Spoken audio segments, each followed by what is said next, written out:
Hey guys, welcome to my channel. My name's Piera if you're new here. If you're not new here, this isn't the video that I had planned for this week. It was a very different video, a much lighter, happier video, but there are some things that have been going on in the last 48 hours, 72 hours, that I kind of just wanted to chat about, get it out there. So two things. Basically, the first one is my support of author Sam Sykes on my channel, and the second was some comments that I made about Brandon Sanderson. Two different things in the same kind of ballpark, hence the title. I guess I'll kind of start with the first one, which is the Sam Sykes thing. As most of you probably know on my channel, I've often talked about Sam Sykes' books, 7 Blades in Black and 10 Arrows of Iron, which I have said are two of my favorite books. Earlier this year, there was some chatter on Twitter, and I'm not, most of the time, apart from these 72 hours, I don't spend a lot of time on Twitter. I just kind of tweet and leave. But there were some things going around on Twitter that, some accusations regarding Sam Sykes' behavior and sexual harassment claims towards various women at cons and a couple of other instances. I was gonna link down below all of the information that I had, but a lot of those have been deleted by now, but I will still link what I do have access to, just so you can check it out if you are interested. And so there were a couple women saying that they, from my understanding, weren't comfortable with the way that Sykes had interacted with them at cons, maybe outside of cons, over the years. I believe that went on for a little while, and I had a few people say, oh, did you hear about this, essentially just the Sam Sykes drama? And at the time I was like, oh no, I didn't. And honestly, I didn't really look into it, and that was kind of on my part, just in the fact that I don't, as a person, really spend a lot of time looking into authors. I read books because I like books, and I talk about the book regardless of the surrounding circumstances, i.e. author, blah, blah, blah, blah, blah, which I now realize is probably not the best place to stand, especially with authors that have problematic pasts, especially because I have a platform. From that, I just kind of was like, oh no, I didn't really hear about it. That sucks, how unfortunate, but wasn't sure kind of the extent of it because I wasn't really looking for it. And then only, I'm gonna say last month or so, after I was talking about 10 Arrows and Iron, which is the latest release, that someone was like to me, oh, did you know that he actually got dropped by his publisher for these claims? And I have no idea. At the time, I was still saying, you know, I love this book, I love his characters. Not so much, I've never really been a person who's been like, I love this author. It's very rare that I've been like, this author is a person that I like. It's very much just, I'm there for the books sort of thing. And so when they sent me that information, I was like, I had no idea. And there was an apology from Sam Sykes himself, and a letter from his publisher saying that once they had finished his contract with the current books, that they weren't going to be renewing any further books or supporting any appearances. And so that was obviously the kind of wake-up call shock that you're like, oh, okay, this is a serious thing. And so over the last little while since learning that, I haven't been talking about the book as much because I didn't want to bring attention to, I didn't want it to come across like I was supporting the author. And I also wasn't sure how to address it because I had been so vocal about this book that I loved, and then obviously finding out that this author has done some pretty questionable things, and just kind of where to stand on that as a reviewer. And because I'd been talking to Sam Sykes in the past about book stuff, and you know, asking when the next book is coming out, asking questions about characters, and he had only ever been polite to me, but I still wasn't sure how to kind of navigate then all of a sudden being like, oh hey, I don't feel comfortable supporting your work anymore. And so it leads me to recently a friend of mine, Daniel Green, who you probably know if you're here, released his Fantasy 2020 awards, and he asked me if I would be interested in hosting the Most Badass Protagonist segment. And I was like, yeah, cool, I'd love to. And in the nominees, I kind of guess, I did mention Sal Cacophony from 10 Arrows and Iron, because I like her as a protagonist. She, to me, is a badass protagonist.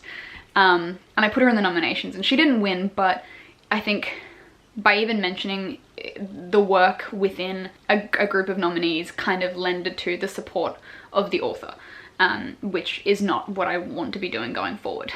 And so Daniel brought to my attention that somebody had said, you know, started the conversation, where do we draw the line between artist and art, especially when the artist or author has done or said something harmful. And I can kind of relate that to the J.K. Rowling Harry Potter thing that's been going on, and even that I'm not super familiar with because I'm not a Harry Potter fan. I'm not going into the fandom to look for it. But obviously J.K. Rowling's words have deeply affected people and deeply offended people and deeply hurt people, and therefore then there is that correlation between what land do you navigate when a piece of work means so much to you, but where it came from is not something that you want to support. And then obviously monetarily, if you buy merch or if you buy the book, it's still supporting them. That was kind of in my head how to kind of navigate it. And so I put the question out. First of all, I apologized and I said I'm sorry. Like I said, that was an oversight on my part. I wasn't thinking about the author. I wasn't only thinking about the character. And so I was like, that's my bad, I shouldn't have done it. It's also come out and said that he probably should have cut it as well, and so it's not his fault, definitely not, because it was completely up to me who I chose to pick in there. But it sparked the wider question of like, where do you draw the line with problematic authors? And I mean, this has been a conversation that's been going on for years across book Twitter and across booktube and across book reviewing platforms. And so I kind of just wanted to clear up that going forward, I will not be supporting or recommending or even really talking about Sam Sykes and his books on my channel. That being said, I do still love the books and they do still mean a lot to me, but I'm not willing to run the risk of hurting somebody else by supporting someone who has done these things. So I did want to apologize that it took me this long to kind of figure out where I stood on it. And I'm sorry if by taking that time from not learning sooner that it has offended or upset you. I do know now and I'm sorry for it, and I'm going to try my best to never do it again or to never let it happen again. The second thing happened moments ago and it's still happening. So for my patrons this year, I read The Final Empire by Brandon Sanderson, which is the second time that I've read The Final Empire. The first time I read The Final Empire was 7 years ago and I didn't really enjoy it. And my patrons were like, no, read this, read it again, like try it again as an adult. Now that you read adult fantasy, maybe you'll like it. And so I read it and I didn't like it. It wasn't for me. I didn't really connect with any of the characters. The magic system was great, the world building was great, the writing was cool. It's just as a character reader, no one really kind of did it for me. And I remember when I first announced on my channel in a vlog that I was like, oh, I'm going to be reading Brandon Sanderson. I was scrolling through my comments and there was one comment that said, did you know that Brandon Sanderson has a history of homophobia? And I said no, because I don't know anything about Brandon Sanderson except that he's a popular fantasy author. So I was like, oh, no I didn't.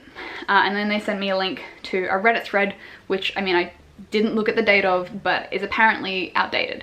But it was just going on about how he is heavily religious and a lot of his religious proclivities kind of filter into his books and that sort of stuff. So kind of considering it was an author that I wasn't interested in, it wasn't an author that I was going to be promoting on my channel, I was just kind of like, okay, well, that's unfortunate. I'm still going to finish the book, probably not going to keep reading any other of his works. So that's where I stood. And then so yesterday when somebody asked me on Twitter, they were like, oh, what do you know about Brandon Sanderson and the homophobia claims?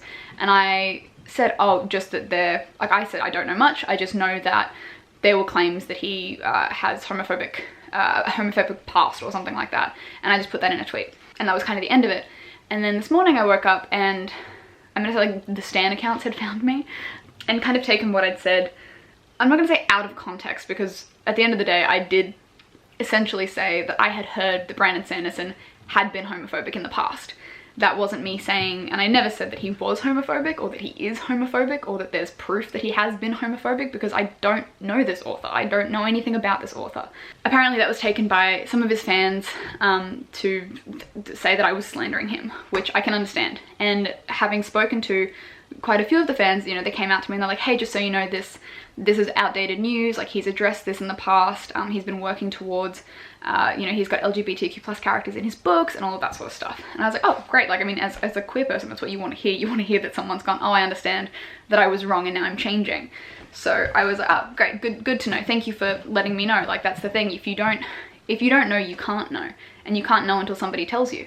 And then, you know, depending on where you get your information from, who knows? Like, nobody knows. And I've still had a lot of people in my tweets today being like, oh, I didn't know that he had changed either. I didn't know that he'd grown either. I still thought the same thing because I didn't look into it. And so it got a little bit heated. I had like 99% of people coming into my mentions just saying like, hey, just so you know, this is outdated information. We go through this every couple of months. Like, as an audience, we're tired of, you know, having to be like, no, like, yes, that happened, but he's changed, and we as fans forgive him, which then becomes a whole other forgiveness-y sort of thing. And so I was like, okay, my mistake. I apologized. I was like, I was wrong. My information was incorrect. I should have, well, that's the thing, I didn't know to search for more information because I thought what I had been told was correct, because I couldn't imagine why somebody would just come in and be like, hey, this man's homophobic, if he wasn't.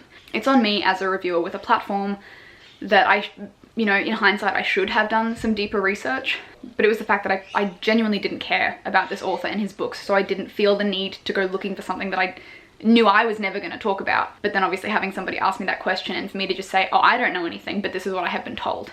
Obviously that should have been handled better. And so I'm thankful to those who did come forward and kind of maturely educate me, because that's, you know, that's how you learn. You go, here's what I know, and someone goes, oh, that's actually incorrect, here's the new information, and you go, oh, thank you, now I know, and now I will do better in the future.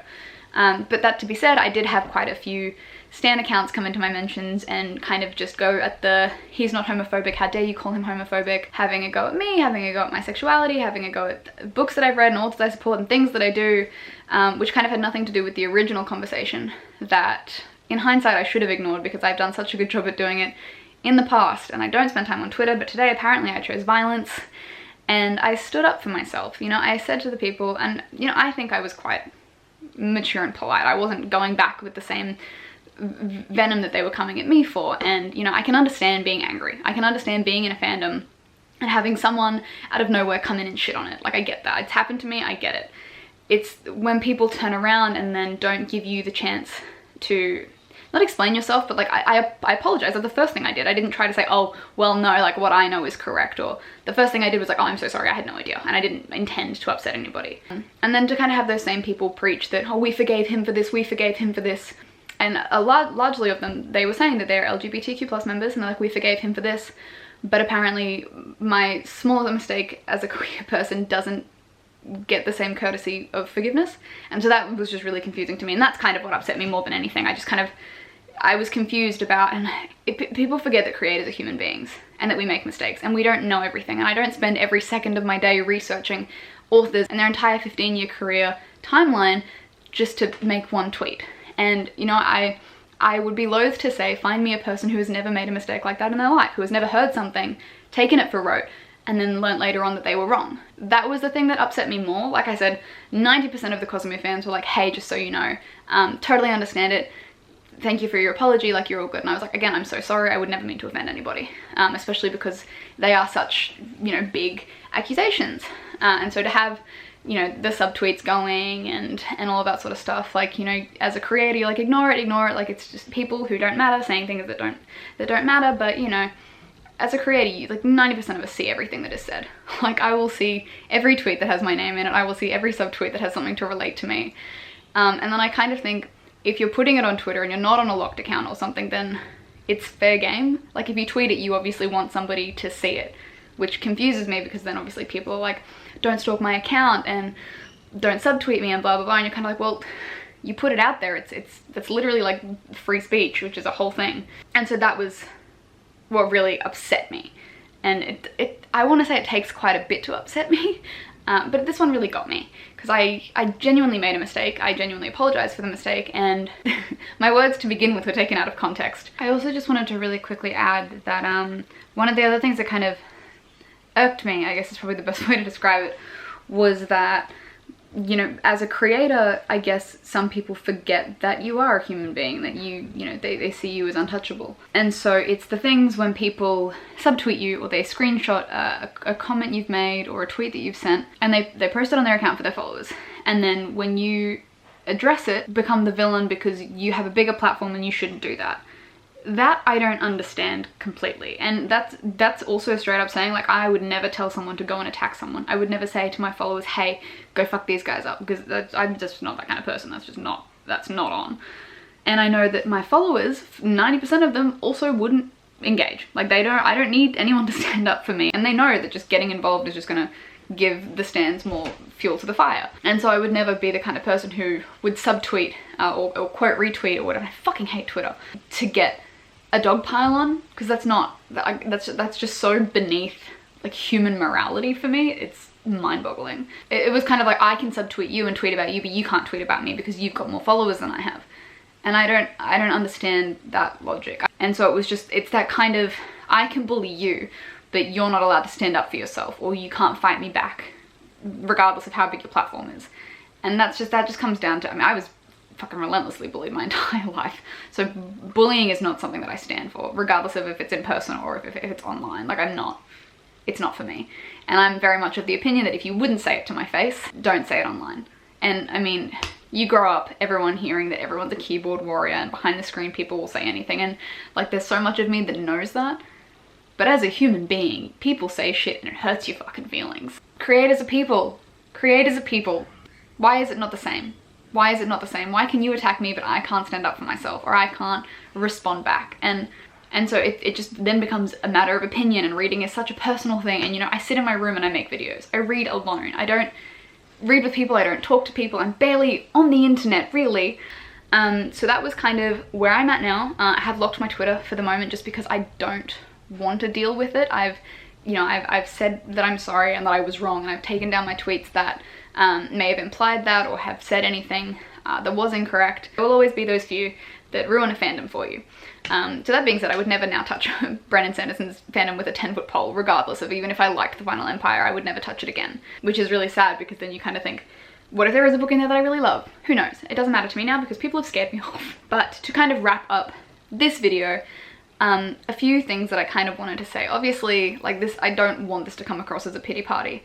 But that being said, this is my channel. This is how I feel. This is how I feel I've had to not defend, but explain myself and explain my side of the situation. And you know, you can take that with, you know, you'll either agree with me or you'll either despise me, and there's nothing I can do about that at this point either. But going forward is what I wanted to talk about. So going forward, especially after the last few days regarding authors mostly, my content will be changing quite drastically in the future, in the next coming months, for a bunch of reasons that I can't talk about yet, but you'll know soon enough. And I just don't think that putting myself out there as a book reviewer is the same thing that I think it is anymore.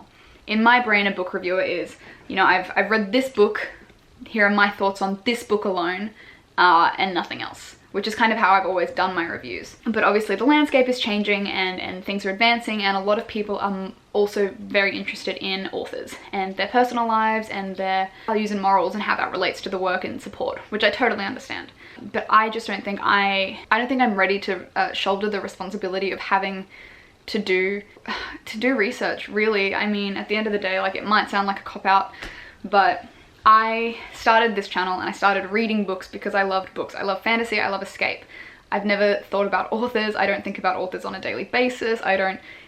Genuinely, I don't care about authors, which might seem horrible, but I know I'm not alone in that. And so I think it would be an injustice to my audience that if I was to do a review on a book, like I have, you know, for example, with the Sam Sykes stuff, without the knowledge of what that author is like as a person, that could harm someone. And I don't want to be the kind of person who puts out content that would harm people. My channel will mostly be vlogs, lifestyle sort of stuff, kind of angled towards more me as a person and career-wise. That being said, obviously, I still read, so I still will be talking about books, but I won't be really doing any more dedicated reviews. And when I do talk about books, it's very unlikely that I will be talking about authors. And if I am, it'll just be because someone has said something and I think it's important for you to know, but please also be aware that I don't know everything. I'm not an all-encompassing, all-seeing being. And creators aren't, and they shouldn't be held to that standard. I mean, you can't expect someone to know every little detail of everything. I mean, yes, obviously, there are those of us out there who will do the work and who are happy to do the work and who want to do the work. And then there are some of us who are just out there because they like the books. You know, where you stand on that is completely up to you and totally fine and valid. So I just wanted to say that I'm going to take a little break for starters, just because this really took it out of me. And I don't have the love for it anymore because of that. What I'm not going to do is cry about it. Yeah, I just kind of wanted to say sorry for my mistakes and for the things that I didn't get right. The things that I won't get right in the future, because I'm a human being and I'm not perfect and I will never be perfect and I don't aim to be. And obviously thank you to everyone who has stuck by me over the 10 years that I've been here or something ridiculous like that, and who are still interested in hanging out with me in the future. I'll still be around, it might just be a little bit different, and taking more steps to, I guess, guard myself as a person, because I mean, I've been super open with my entire life on the internet. There is very little that I don't show you, and I'm starting to now realize that it has become to my detriment and that I might need to just start chucking some walls up for my own mental health. This was not the video that I was planning to bring you this week. I had a whole vlog. It was funny. There was lots of dogs and cats and good stuff, but I feel like this was important and needed to be addressed, hence why I look like this and I've just turned on my camera. I hope I've covered everything. If I haven't covered anything, please let me know. Like, I'm so open to learning and being educated, and if I'm wrong, just tell me. You don't have to subtweet me, you don't have to be rude about it. You can just say, hey Piera, just so you know, this is incorrect, here's the correct information, and I can go, thank you, I'm so sorry, and continue living. But apparently not everyone is that involved. Anyway, thank you again. I'm rambling. I'm uncomfortable, so thank you again, sorry, and I'll see you when I see you.